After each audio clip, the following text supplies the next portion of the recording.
Adrian, you won't believe what I found on Jessica's phone last night. My brother Thomas was standing in my office doorway, holding his phone with slightly trembling hands. His expression was a mixture of anger and what looked like genuine pity. She left it unlocked on the couch after you guys went out to dinner. I just wanted to see the photos from Mom's birthday, but... He handed me the phone without finishing his sentence. On the screen was a WhatsApp conversation between my wife of 8 years and my best friend since college, Roberto. I can't stand pretending to love Adrian anymore. When are you going to make up your mind so we can just come out with it? Be patient, love. Just a few more months and we'll have complete control of his companies. After that, we can get rid of him for good. My name is Adrian Mendez, and at 35, I just discovered that my entire life was a carefully constructed lie. But while Thomas waited for my reaction of shock and despair, I just smiled. Not because I thought it was funny. I smiled because finally, the pieces of a puzzle my mother had left 2 years ago were falling into place. When Isabella Mendez died in a car accident on the eve of my 33rd birthday, she had given me a sealed letter with specific instructions: open only when you discover that you can trust no one around you. At the time, I thought they were the words of a woman who had become paranoid after my father's sudden death. Isabella had always been dramatic, always seeing conspiracy where there was only coincidence. But now, reading those messages between my wife and my best friend plotting my destruction, her words echoed in my mind with frightening clarity. Thomas, thank you for showing me this, I said, handing back the phone. But don't worry.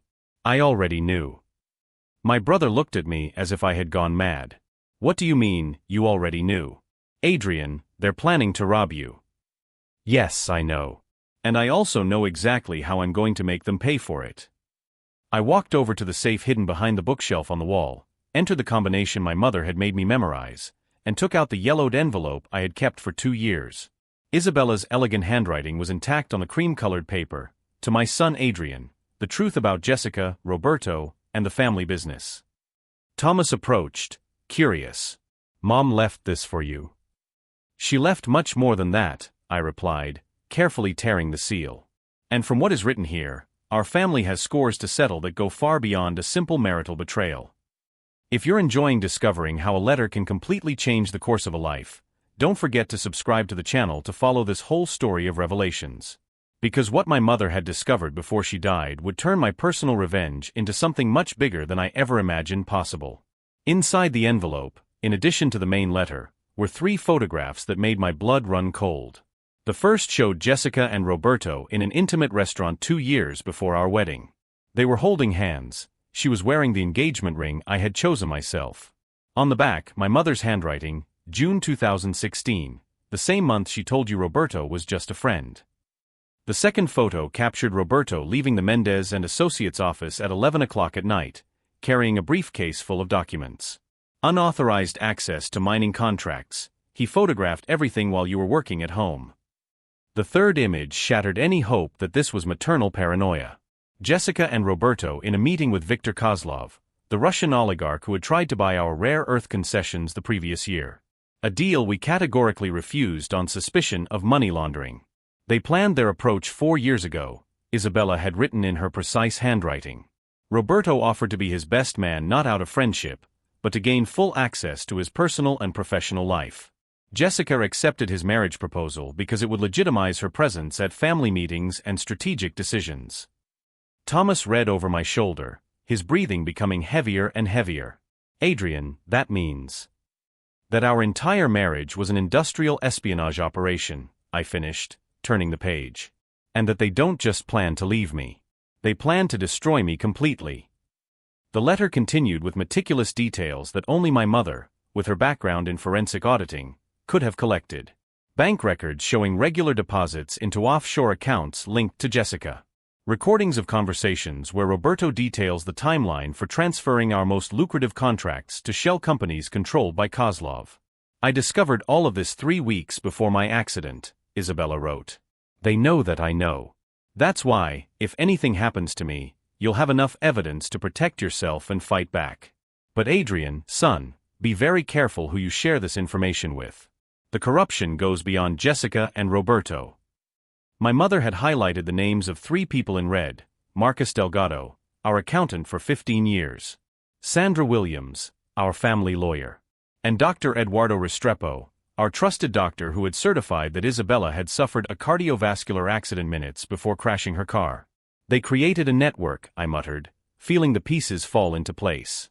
It wasn't just personal betrayal. It was a coordinated coup to take control of the family business. Thomas slumped into the leather armchair, running his hands through his hair. How did Mom figure all this out on her own? She didn't figure it out on her own, I replied, pointing to the last paragraph of the letter. She had help from someone on the inside. Someone they don't yet know is on our side.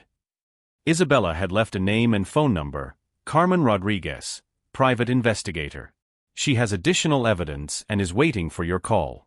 Trust her completely. I grabbed my cell phone and dialed the number. Carmen answered on the second ring, as if she had been waiting for my call for 2 years. Adrian? It's about time you called me. Her voice was firm, professional. Your mother paid me to keep discreet surveillance on Jessica and Roberto even after her death. I have enough material for criminal and civil lawsuits. How much material? 6 months of audio recordings, hundreds of photographs, complete records of financial transactions. And something your mother didn't know when she died, evidence that they plan to accelerate the timeline. They're going to move against you next week. I felt a mixture of anger and satisfaction rising in my chest. For 8 years, Jessica had slept beside me, planning my ruin. Roberto had been the best man at our wedding, talking about loyalty and brotherhood while organizing my looting. But they made a fatal mistake. They underestimated Isabella Mendez. And now, they underestimated her son. Carmen, I need you to come here now. And bring everything you have. I'm on my way. But Adrian, there's something else you need to know before we decide on the next steps. What? Your mother didn't die in an accident. The line went silent for a moment. When Carmen spoke again, her voice carried a gravity that made my stomach churn. And I have the proof. Carmen Rodriguez arrived exactly 47 minutes after our phone conversation. A woman in her 50s, gray hair pulled back into a practical bun, carrying 2 metal suitcases that looked like they could withstand a nuclear explosion. Your mother hired me because she suspected your life was in danger, she said without preamble, placing the suitcases on my mahogany desk. She was right about Jessica and Roberto. But there were other people involved that even she hadn't discovered. Thomas approached as Carmen opened the first suitcase, revealing dozens of DVDs organized by date, stacks of photographs, and a military laptop that looked like it came out of a spy movie. Let's start with the basics, Carmen said, inserting a DVD into the laptop. This is Jessica last week at Sandra Williams' office. The screen showed my wife entering the building where our family lawyer had had an office for 15 years. There was nothing strange about that. Jessica occasionally needed legal documents for her interior design projects. But the next image froze my blood. Jessica leaving the same building carrying a briefcase with the Mendez and Associates logo. Our family business. A briefcase that should have been locked in my personal safe. Sandra has access to your business documents, Carmen explained. Your mother discovered she was making unauthorized copies 2 years ago. Mining contracts, exclusivity agreements, confidential geological reports. That's intellectual property theft, Thomas muttered, his voice thick with anger. Adrian, if that information got to Kozlov. It did, Carmen interrupted, moving on to the next video. And much faster than your mother anticipated. The new recording showed Roberto at a meeting I recognized immediately, the Mirador Cafe, 3 blocks from our office. He was sitting with a man in a dark suit whom I had only seen in photographs in international financial newspapers. Dmitry Volkov, Viktor Kozlov's right-hand man. This meeting took place yesterday afternoon, Carmen said. 2 hours after you left for lunch with your brother. I felt my stomach churn. While Thomas and I were discussing expansion strategies for our Chilean operations, Roberto was just a few feet away, selling our company to Russian criminals. Carmen turned up the volume on the recording. The audio quality was crystal clear. She had used professional equipment. The transfer papers will be ready on Monday, Roberto said in fluent English. Adrian will sign without suspicion. He trusts me completely. And then? Dmitry asked with an almost imperceptible accent. Then we eliminate the remaining obstacles. His brother is emotional. He'll react badly when he finds out the truth. We'll have justification to remove him from the company for mental instability. And Adrian? Roberto smiled. The same smile I had seen thousands of times during the 15 years of our friendship. Now it looked like the smile of a predator contemplating its prey. Adrian will have an accident. Like his mother did. Dr. Restrepo has already confirmed that he can simulate a pre-existing heart condition. A heart attack, natural for a man under business pressure. Thomas turned pale. They killed Mom. And now they want to kill you. Carmen paused the video. Your mother discovered the plan 3 weeks before her death. That's why she hired me. Isabella knew she didn't have time to expose the conspiracy through legal channels. So she decided to document everything and leave the evidence to me, I added, feeling the pieces fall into place with painful clarity. Exactly. But there's something she didn't know when she died.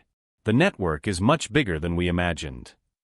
Carmen opened the second suitcase, revealing files organized with military precision. Marcus Delgado isn't just your corrupt accountant. He coordinates money laundering for 3 South American drug cartels. Sandra Williams isn't just his dishonest lawyer. She's been facilitating hostile takeovers for Russian oligarchs for a decade. She pulled out a folder marked with red ink. And Dr. Eduardo Restrepo isn't just a corrupt doctor. He specializes in murders that look like natural causes. Your mother was the 11th victim in 6 years. I felt as if the floor had disappeared beneath my feet. For 8 years, I had built a life surrounded by professional killers. My wife, my best friend, my accountant, my lawyer, my family doctor, they were all part of an international criminal network. Why my family? I asked, my voice coming out hoarser than I expected. Your rare earth land concessions are worth $400 million on the black market, Carmen replied. But on the legal market, with the exclusive contracts your family holds, they're worth over $2 billion. Kozlov needs that land to finance operations in Africa and the Middle East. Thomas slumped into an armchair. Adrian, they don't just want our company. They want our complete destruction. Carmen closed her laptop and looked me straight in the eye. Your mother gave me specific instructions for this moment. When you discover the whole truth, I was to offer you 2 options. What options? First, we have enough evidence for you and Thomas to disappear tonight.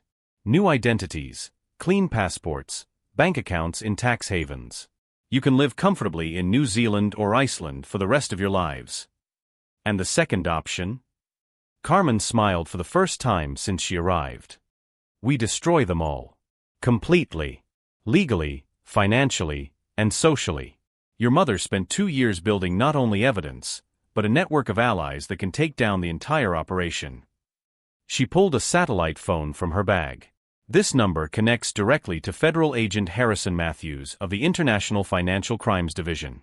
He's been waiting for this call for 2 years. And if we choose to fight, then we start now. Because Roberto was right about one thing, they're going to move against you on Monday. Tomorrow is Saturday. We have 48 hours to implement the most elaborate counteroffensive in American business history. I looked at Thomas, who nodded with determination. I looked at the evidence scattered across my desk. I thought of my mother, Isabella, who had sacrificed her life to give me this chance. Then I took the satellite phone from Carmen's hands. We're going to destroy them. Because they had underestimated one fundamental thing, Isabella Mendez had not just created evidence. She had created a battle plan. And I was about to discover that my mother had been far more strategic than any of us had ever imagined. The call to Federal Agent Harrison Matthews connected immediately, as if he had been waiting by the phone for 2 years. Adrian Mendez. His voice was grave, controlled. Isabella told me you would call when you discovered the whole truth. Where are you now? At home, with my brother and investigator Carmen Rodriguez. Perfect. Carmen has been working with me unofficially since your mother's death. The 3 of you stay there. I'll be there in 40 minutes with a specialized team. Thomas looked at me with a mixture of relief and apprehension. Adrian, is this real? Are we really going to be able to take down this whole operation? Before I could answer, Carmen interjected. Your mother didn't just collect evidence. She built a network of informants within the criminal organization itself. Isabella Mendez spent 2 years infiltrating key people in the structure that was trying to destroy them. She opened a digital file on her laptop, revealing a complex organizational chart with photographs and connections marked in colored lines. Dr. Eduardo Restrepo doesn't know that his head nurse, Maria Santos, has been working for us for 18 months. She documented every special treatment he administered to victims before the murders. The next screen showed audio recordings with detailed timestamps. Marcos Delgado doesn't suspect that his own minority partner, Fernando Carvalho, is recording every illegal transaction of the accounting firm. Carmen continued to navigate through the files. And Sandra Williams never imagined that her personal secretary, Patricia Fleming, copies all confidential documents before filing them. I felt a mixture of pride and sadness seeing my mother's plan unfold. Isabella had sacrificed 2 years of her life building a counterintelligence operation as sophisticated as the conspiracy we faced. But there's something even your mother couldn't predict, Carmen said, her expression turning somber. They've accelerated the timeline. Roberto and Jessica planned to wait until December to execute the final transfer of the properties. Now we've discovered they're moving on Monday. Thomas leaned forward. How do you know that? Because Patricia Fleming recorded a conversation with Sandra Williams yesterday afternoon. Listen. The familiar voice of our family lawyer echoed through the laptop speakers. Victor wants the deeds transferred before Adrian has time to question the legitimacy of the documents. If we wait too long, he may hire independent auditors. A second voice, which I recognized as Marcos Delgado's, the forged signatures will withstand casual inspection, but not a thorough forensic analysis. We have a 48-hour window. And Dr. Restrepo has confirmed that he can simulate Adrian's heart attack on Sunday night? Confirmed. Jessica will take Adrian to dinner at the Meridian restaurant at 8 p.m. Roberto will meet you there for the reconciliation toast. The doctor will administer the substance during the toast. Instant death, it will look like a heart attack due to emotional stress. I felt my blood run cold. Not only had they planned my death, but they had chosen the exact place and time. Meridian Restaurant was where Jessica and I had our first date 8 years ago. Where Roberto was my best man at my wedding. They wanted me to die surrounded by memories I believed to be genuine. Your mother predicted they would try to accelerate the timeline when they felt threatened, Carmen explained. That's why she left specific instructions for this scenario. She pulled out a folder marked in red, DEFCON 1 Protocol, Immediate Implementation. The satellite phone rang. Harrison Matthews had arrived. 20 minutes later, my living room had been transformed into a federal operations center. Harrison was a tall man in his 50s with discreet scars on his hands that suggested military experience. He brought 3 specialists, a digital forensic analyst, an international financial crimes expert, and an undercover agent who would be instrumental over the next 2 days. Adrian, your mother came to me 3 years ago with suspicions about money laundering involving your companies, Harrison explained as he organized documents on my desk. Initially, we thought she was being paranoid. But when we started investigating, we discovered that the case was much deeper. The forensic analyst, Agent Lisa Chun, opened her military laptop. We're not just dealing with a local conspiracy. Viktor Kozlov uses your operation to finance terrorist cells in the Middle East. The money laundered through your mining companies has already financed at least 6 attacks on European soil. Financial crime specialist Agent Rodriguez spread maps and charts across the table. Your family isn't just the victim of a corporate coup. You're being targeted because your companies are the backbone of an international terrorist financing network. Thomas turned pale. That means we're considered unwitting accomplices, Harrison finished. Hence the urgency. If they manage to transfer the properties before we interrupt the operation, you will both be charged as willing participants. The undercover agent introduced herself as Diana Foster. I will infiltrate Sunday's dinner as your new personal assistant, Adrian. My job is to ensure you are not poisoned while we gather final evidence. Carmen pulled up a detailed timeline. Your mother has mapped out every move they will make between now and Monday. Isabella discovered that they follow strict protocols to avoid detection. Saturday afternoon, Roberto goes to the bank to deposit forged documents in a safety deposit box. He doesn't know that the bank has been under federal surveillance for 6 months. Sunday morning, Jessica picks up the poison at Dr. Restrepo's clinic. She doesn't know that Maria Santos will swap the lethal substance for a harmless sedative. Sunday night, dinner at the Meridian, where they will attempt to murder me, but will actually be incriminating themselves definitively. Harrison leaned forward. Adrian, I need you to understand something. For the next 48 hours, you need to act as if you know nothing. Jessica and Roberto must not suspect that we have discovered their plan. Does that mean spending the weekend pretending I still trust them? Exactly. And more than that, you need to appear vulnerable, emotionally shaken by the discovery of the betrayal. If they realize you're in control, they may call it off and disappear. Diana Foster handed me a discreet device. State-of-the-art microphone and transmitter. We're going to record every word of Sunday's dinner. When they confess to the plan, we'll have enough evidence for federal criminal charges. If you're following this elaborate counterintelligence strategy and want to find out how it will be executed, be sure to subscribe to the channel to see the full unfolding of this operation. Carmen closed the files and looked directly at me. Adrian, your mother left a final message for this moment. She said that when the time came for execution, you should remember that you're not just getting revenge. You are protecting future victims of an organization that has destroyed hundreds of families. Harrison checked his military watch. At 6 o'clock on Monday morning, simultaneously in 7 countries, we will execute the largest operation against terrorist financing in history. Everything your mother built, everything you will go through this weekend, will save thousands of innocent lives. I looked at Thomas, who nodded with determination. I looked at my mother's photograph on the shelf, her serene expression, which I now understood to carry extraordinary courage. Then let's finish what Isabella started. Because I had decided that Jessica, Roberto, and the entire criminal network that had destroyed my family would not only pay for their crimes, they would become the ultimate example that underestimating the intelligence and determination of a mother protecting her child is the most fatal mistake anyone can make. Sunday arrived with frightening normality. Jessica made breakfast as she had every Sunday for 8 years, humming a tune I didn't recognize as she fried eggs in the cast-iron skillet we received as a wedding gift. "Honey, are you sure you want to have dinner at Meridian tonight?" she asked, her voice carrying a concern that I now knew to be completely fabricated. "You seem so stressed about work lately." "Of course I do," I replied, forcing a tired smile. "I need a relaxing evening with my wife and my best friend. Especially after finding out about those messages between you two." Jessica paused for a split second, the spatula suspended in midair, before resuming her movement with practiced ease. "Adrian, I already explained that it was a misunderstanding. Roberto and I were planning a surprise for your birthday." The ease with which she lied was impressive.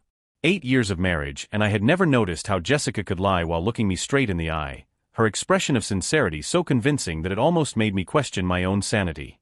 Diana Foster arrived at 2 in the afternoon, introducing herself as my new personal assistant hired to reorganize the company's files after the discovery of some accounting irregularities. Jessica greeted her with icy courtesy, studying every detail of her appearance like a predator assessing a potential threat. "I didn't know you were hiring assistants without consulting me," Jessica commented after Diana had settled into the home office. "These are difficult times," I replied, maintaining the casual tone I had practiced all morning. "I need help reviewing old contracts. It seems that some people have access to documents they shouldn't have." Jessica's iris contracted slightly. If I hadn't been looking for specific reactions, I would have missed it completely.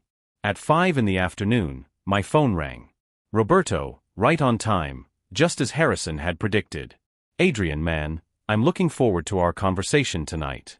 I think you'll be surprised by some of the revelations I have to share." The irony of the statement almost made me laugh. "I have a few surprises of my own, Roberto. It's going to be a memorable evening."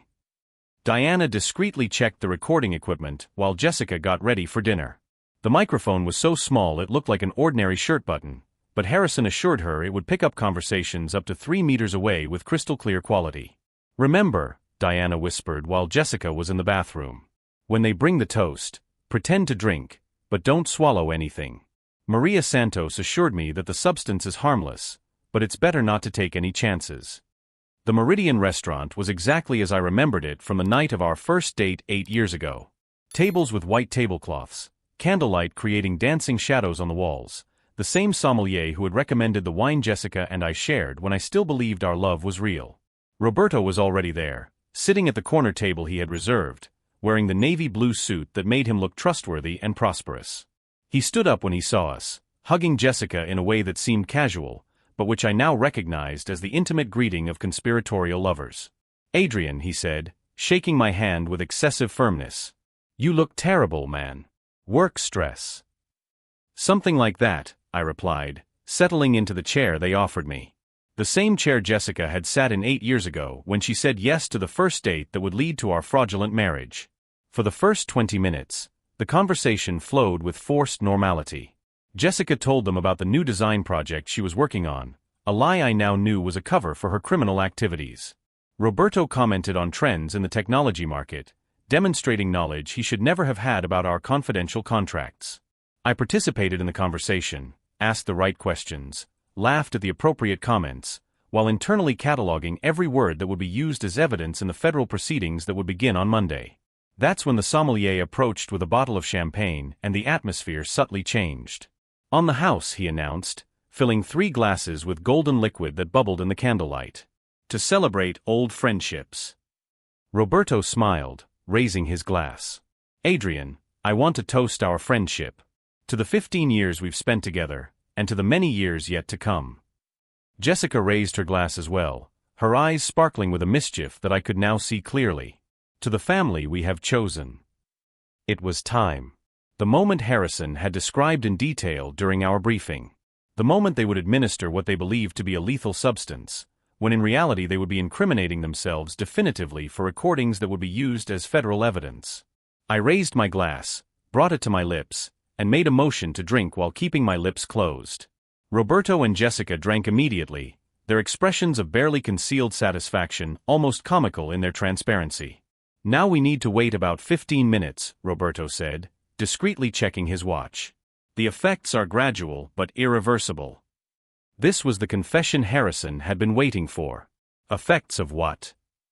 I asked, feigning growing confusion. Jessica leaned forward, her mask of devoted wife finally slipping completely. "Adrian, dear, did you really think you were smart enough to figure out our plan?" "What plan?" Roberto laughed, a sound that had nothing to do with the man I thought I had known for 15 years. "The plan to take control of your company, transfer all the properties to our Russian partners, and ensure that you never cause trouble for anyone again." "Just like my mother never caused trouble again," I added, watching their reactions. The silence that followed was absolute. Jessica and Roberto exchanged glances that confirmed exactly what Harrison had suspected. "Isabella was an unnecessary obstacle," Jessica finally said, her voice cold as ice. "She discovered details she shouldn't have. Dr. Restrepo simply corrected the problem." "And now he's correcting another problem," Roberto added, watching me as if expecting immediate signs of physical deterioration. That's when I decided they had incriminated themselves enough. "There's just one small problem with your plan," I said, my voice completely losing the confused tone it had maintained all night. Roberto frowned. "What problem?" I pulled out my phone and played the recording of his meeting with Dmitry Volkov at the Mirador Café. His own words echoed through the phone speakers. "Adrian will have an accident. Like his mother did." The color drained completely from Roberto's face. "Furthermore," I continued, enjoying the expression of growing panic on both their faces, "Dr. Restrepo had a minor accident earlier today. It appears that Maria Santos, his trusted nurse, has been working with the FBI for 18 months. Jessica stood up abruptly, her chair scraping against the wooden floor. "That's impossible." "Sit down, Jessica," a familiar voice said behind her. Diana Foster had approached our table, but now she was clearly displaying her federal identification. "Actually, both of you stand up." Slowly. The entire restaurant stopped. Conversations ceased. Cutlery was placed on plates with small metallic sounds that echoed in the sudden silence. Harrison Matthews emerged from the shadows near the bar, accompanied by 4 federal agents in plain clothes. They had been there all night, disguised as ordinary customers, documenting every word exchanged at our table. "Roberto Santana and Jessica Mendez," Harrison announced, his voice carrying federal authority, "you are under arrest for conspiracy to commit murder, money laundering, and financing international terrorism." Roberto tried to run. He managed 3 steps before being immobilized by 2 agents who seemed to have anticipated exactly that reaction. Jessica just stood there, her expression cycling between shock, anger, and something that looked like reluctant admiration. "You knew," she said, looking me straight in the eye for the first time in years with complete honesty. "You knew from the beginning." "Not from the beginning," I replied, watching the agents apply handcuffs to her wrists. "But from the moment I found my mother's letter." Isabella taught me that underestimating people's intelligence is the most fatal mistake any conspirator can make. As the agents led them out of the restaurant, Jessica shouted over her shoulder, "You have no idea how big the organization you're up against is." "Actually," Harrison said, handing me a tablet with a split screen showing simultaneous arrests in 7 different countries, "we have an exact idea." The operation my mother had built had not only taken down Jessica and Roberto. It had dismantled the entire international money laundering network that financed terrorist operations through compromised mining companies. Viktor Kozlov was being arrested in Moscow. Marcus Delgado had been detained at his home in Miami. Sandra Williams was handcuffed in her office, surrounded by evidence she had helped create without suspecting she was documenting her own crimes. As I watched the images of the coordinated arrests, I felt something that wasn't quite satisfaction and wasn't quite relief. It was the realization that Isabella Mendez had turned her own death into a dimensional chess game that had destroyed an entire international criminal organization. And it had all started with a letter that taught me that sometimes the best revenge is simply to allow bad people to destroy themselves with their own greed and arrogance. 6 months after the coordinated arrests, I sat in the federal courtroom watching the final sentences being handed down. Jessica received 25 years for conspiracy to commit murder and money laundering. Her expression remained impassive as the judge read the sentence, but I saw her hands shaking as the officers escorted her out of the room. Roberto was sentenced to 30 years without the possibility of parole. Throughout the hearing, he stared at me with a mixture of anger and what seemed to be reluctant respect. When he finally realized that Isabella had orchestrated his destruction from beyond the grave, he nodded his head in silent acknowledgement. Dr. Eduardo Restrepo faced first-degree murder charges for 11 different cases. Maria Santos recordings revealed horrifying details about his special treatments: injections that simulated heart attacks, overdoses that looked like accidents, gradual poisonings that mimicked natural illnesses. He was sentenced to life in prison without the possibility of parole. Marcus Delgado and Sandra Williams received 15 years each for their roles in the conspiracy. Most satisfying was watching their professional licenses be permanently revoked. Decades of built-up reputation evaporated in a matter of minutes. Viktor Kozlov was extradited from the United States to face charges of financing terrorism in 7 different countries. Dmitry Volkov simply disappeared. Harrison suspected that other Russian oligarchs had resolved the problem internally to avoid further exposure. But the consequences extended far beyond individuals. The investigation revealed that the money laundering network had financed 43 terrorist attacks over the past 8 years. Sleeper cells in 16 countries were dismantled using information gathered from Kozlov's files. Thomas officially took over as president of Mendez and Associates while I focused on what had become my true passion, the Isabella Mendez Foundation for Corporate Justice. We used the resources my mother had preserved to create an organization that investigated corporate fraud and offered legal protection to whistleblowers. In 2 years, we helped expose 12 different corruption schemes, protected 27 whistleblowers from retaliation, and got dozens of criminal executives prosecuted. Carmen Rodriguez became our director of investigations. Harrison Matthews retired from the FBI and accepted our offer to head our security department. Maria Santos, the nurse who had risked her life to document Dr. Restrepo's crimes, became our witness protection coordinator. Diana Foster stayed in touch, updating me periodically on developments related to the case. She told me that our operation had become a case study in federal academies, used to train agents on how to build complex international organized crime cases. A year after the convictions, I received an unexpected letter from prison. Jessica had written 3 pages trying to explain her motivations, asking for forgiveness, claiming she had been manipulated by forces she did not fully understand. Reading that letter made me realize something fundamental about my journey. The satisfaction I felt did not come from their destruction, but from building something positive from the ashes of betrayal. My mother had not only planned revenge, she had engineered a transformation.